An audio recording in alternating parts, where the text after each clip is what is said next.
हा सध्या न्यायालयीन कोठडीत आहे आणि अचानकच त्याच्या पोटात दुखायला लागल्यामुळे त्याला मध्यरात्री आयसीयू मध्ये ऍडमिट करण्यात आलेलं आहे. खरं तर वाल्मिक कराडवर उपचार हे फार व्यवस्थित झाले पाहिजेत, कारण तो खंडणी प्रकरणातला आणि संतोष देशमुख हत्या प्रकरणातला जो आहे तो प्रमुख मोहरा आहे.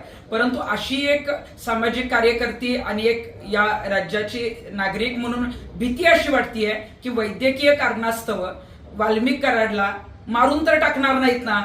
कारण आपण जर बघितलं तर वाल्मिक कराडचं असलेलं राजकीय कनेक्शन, त्यानं जिथं आश्रय घेतला होता ते आध्यात्मिक कनेक्शन, ज्या त्यांच्याबरोबरच्या कार्यकर्त्यांनी तरुण मुलांनी हैदोस घातला ते गुंडगिरीचं कनेक्शन, आणि हे जर सगळं संपवायचं असेल, याला पूर्णविराम जर करायचा असेल तर कदाचित वाल्मिक कराडला संपवू शकतात, मारू शकतात, आणि तीच भीती आता वाटतीये. त्यामुळे मला शासकीय ज्या काही यंत्रणा काम करतायत, प्रशासन काम करतंय, त्यांना एवढंच सांगायचं की वाल्मिक कराडला उपचाराला दाखल केलंय, त्याच्यावर व्यवस्थित उपचार होणं गरजेचं आहे आणि या प्रकरणाचा शेवट होऊपर्यंत तो जिवंत असणं सुद्धा गरजेचं आहे. त्यामुळे हे प्रकरण मिटवण्यासाठी वाल्मिक कराडचा जीव घेऊ शकतात, जाऊ शकतो किंवा त्याला मारू शकतात.